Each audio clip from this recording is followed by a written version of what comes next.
She was very stunted in the first few weeks of life. She reached 1 pound and 2 ounces and did not gain weight for about 3 weeks. She had no other symptoms. Blood tests showed no ailments of any sort.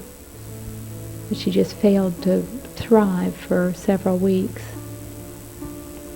Naturally, she got a lot of extra attention during this time.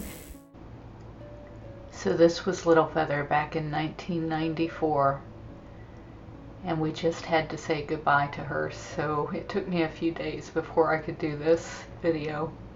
But I wanted to share with you some of the footage from back in 1993 when she was tiny and adorable. These were kittens that we had rescued from the fur farm, and Raindance and Little Feather were great buddies growing up. The way you can tell which one is Little Feather in these videos is she's always the one with the huge, huge eyes.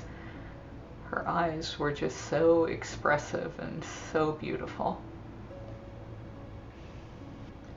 That's Little Feather right in the middle there, playing with the ball.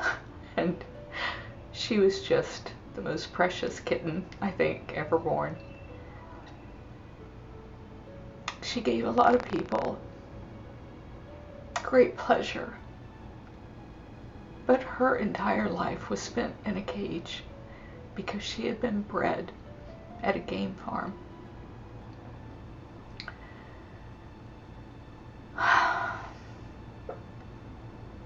This was her a year later, and back then we had indoor-outdoor housing for the cats. They lived in our house and had outdoor yards, but as they grew up, they sprayed bucket loads of urine. I was hesitant to even show these images because I don't want anyone to think that they could ever make a house pet out of a bobcat. It never works out well for the bobcat, and eventually Raindance and Little Feather and all of the kittens that we rescued from the fur farms ended up having to be moved outside. As a result, Little Feather ended up spending the next 22 years in a cage, and that's just not fair. The rest of this video will be the final days that Little Feather spent with us. Due to her advanced age, she had some rotten teeth that had to be removed.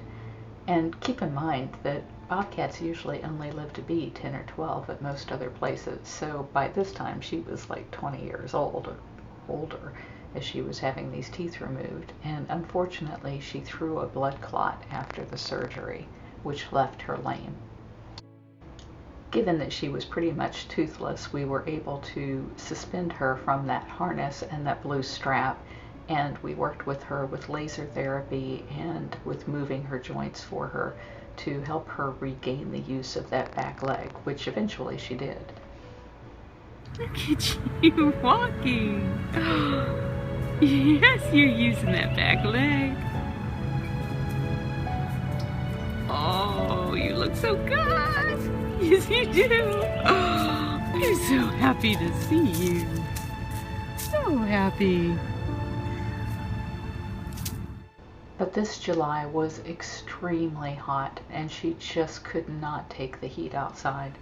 So we set up a room of the recovery hospital for her and brought her several little small meals a day to make sure that she was getting the food that she needed and that she was staying hydrated. Trust me, there's not another cat at the sanctuary that we would have been able to handle this way.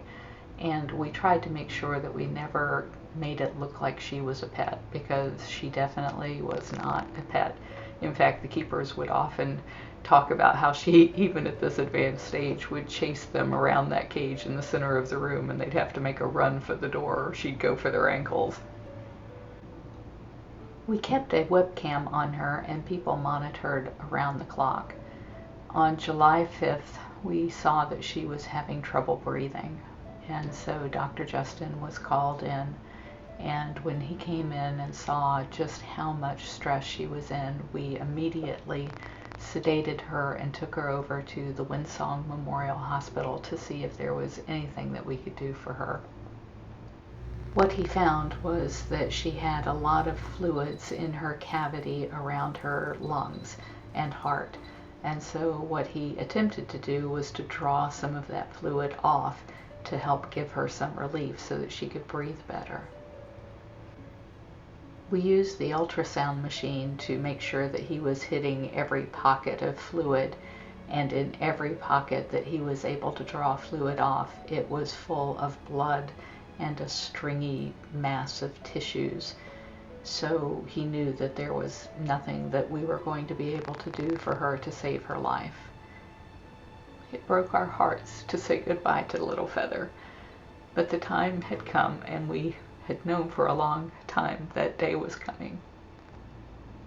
But she will never be forgotten.